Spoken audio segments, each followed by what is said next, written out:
my heart to sing thy grace. Streams of mercy never cease. Call for songs of loudest praise.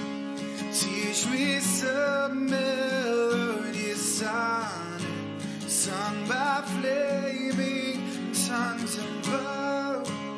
Praise his name fixed upon the name of God, redeeming love.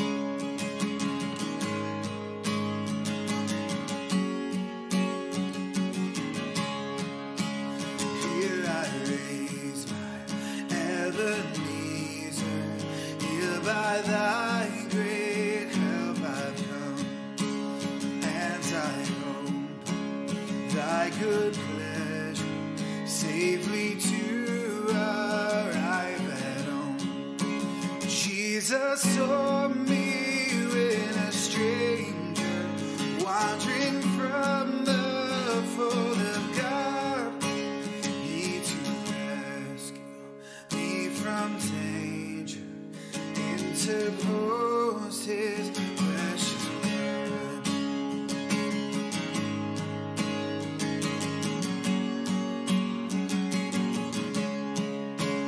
Oh, to grace, how great a debtor, daily unconstrained to be.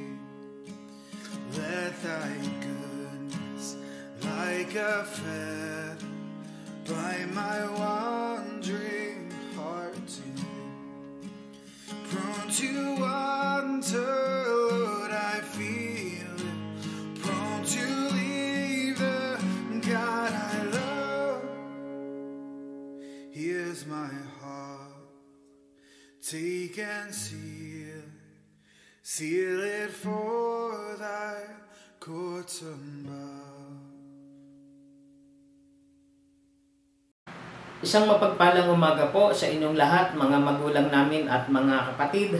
Welcome po kayo dito sa St. Paul United Methodist Church, Tondo, Manila Online Prayer Covenant.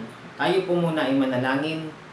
Samahan mo kami, O Diyos, sa aming pakikinig ng inyong mga salita na aming pagbubulay-bulayan sa umagang ito.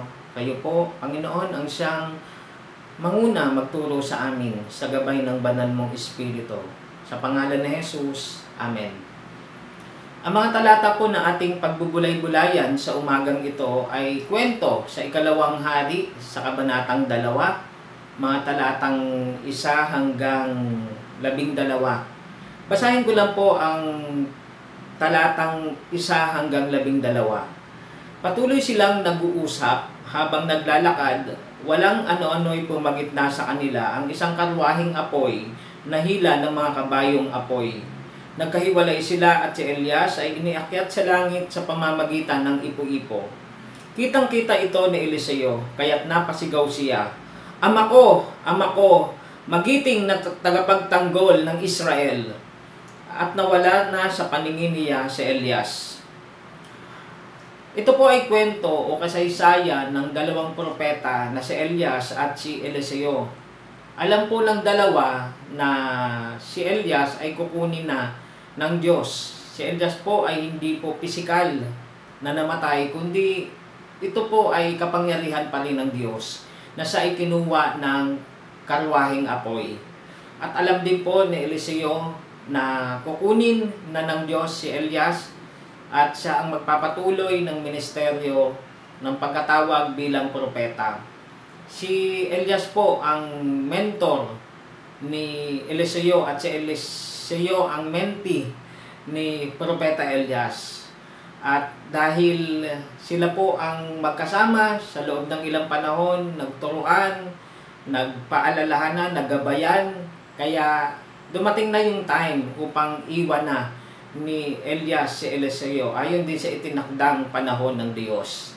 Sa mga bahagi po ng mga naunang talata, noong maglapit na po silang magkahiwalay, noong pupunta ng lugar ng Bethel, si Eliseo, ay sinasabi po ni Elias, o pinaiiwan siya ni Eliseo, pero sinasabi po ni Elias, Saksi si Yahweh, ang Diyos na buhay. Hanggang buhay ka, hindi ako hihiwalay sa iyo. Noong pumunta po sila ng Bethel. At nung pumunta naman po sila ng Jericho, yun din ang sinabi ni Eliseo kay Elias. Saksi si Yahweh, ang Diyos na buhay. Hanggang buhay ka, hindi ako hihiwalay sa iyo.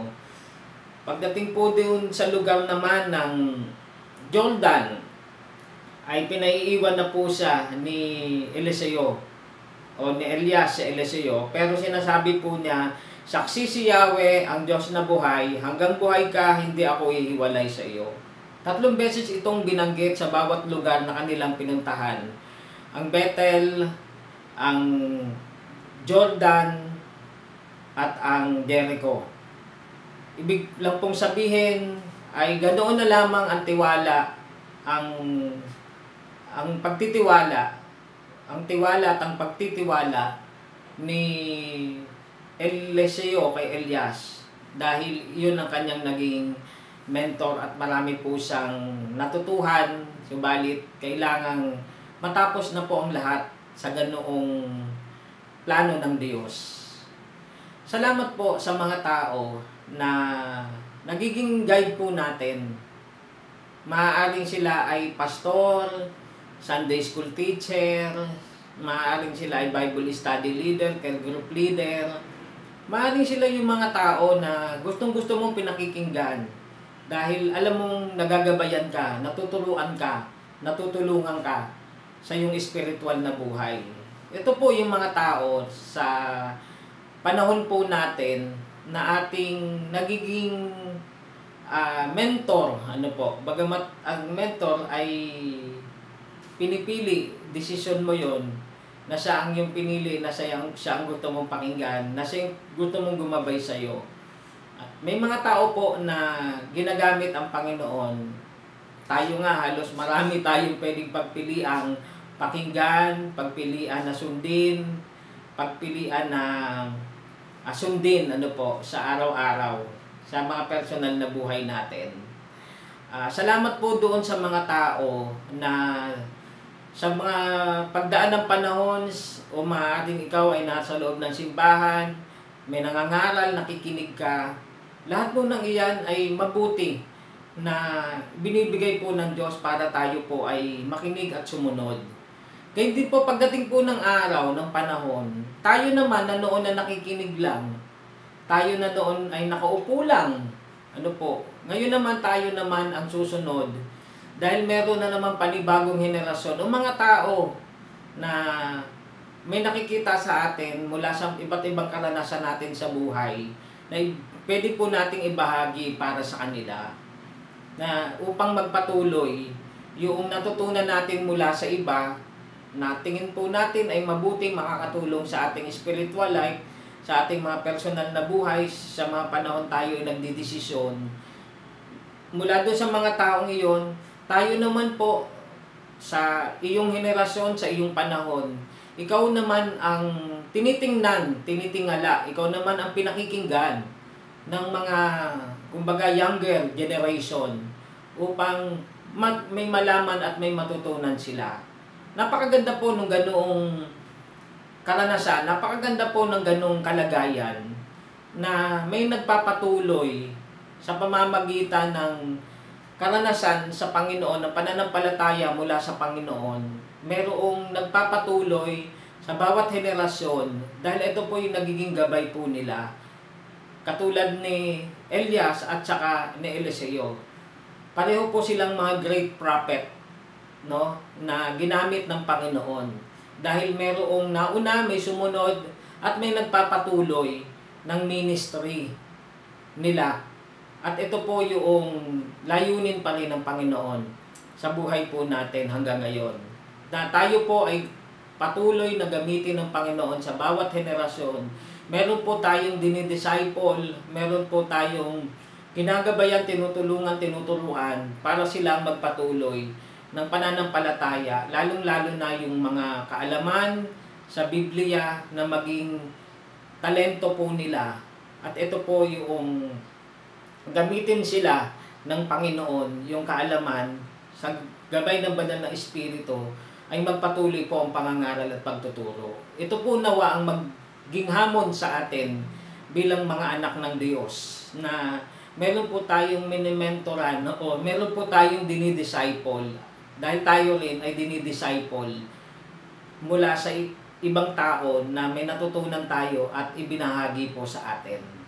Sa pangalan ng Ama, ng Anak at ng Banal na Espiritu. Amen. Tayo po ay manalangin. Purihin ka aming Ama at aming Diyos sa mapagpalang araw, sa buhay at biyaya ng buhay na inyong pinagkakaloob. Salamat po Ama sa pagpapaalala, pagtuturo sa amin na hindi po kami nagtatapos lang sa aming pananampalataya, hindi po kami nagtatapos lang sa mga kaalaman na nalaman namin, natutuhan namin, kundi ito Panginoon ay magpapatuloy sa pamamagitan ng aming pagbabahagi, pagtuturo rin sa iba o Diyos. Dalangin po namin na magpatuloy ito kung mula ito sa pananampalataya o mananampalatayang mga magulang, ibahagi ito sa kanilang mga anak, at ang kanilang mga anak ay ibahagi rin ito sa mga anak nila, at magpapatuloy po ito o Diyos. Lalong-lalo na yung mga salita mo, values, yung mga prinsipyo mula sa Biblia, Panginoon. Gamitin niyo po o Diyos na maging hamon po ito sa amin, Panginoon, na hindi ito nahihinto, kundi ito ay nagpapatuloy sa individual na buhay ng mga mananampalataya, Panginoon.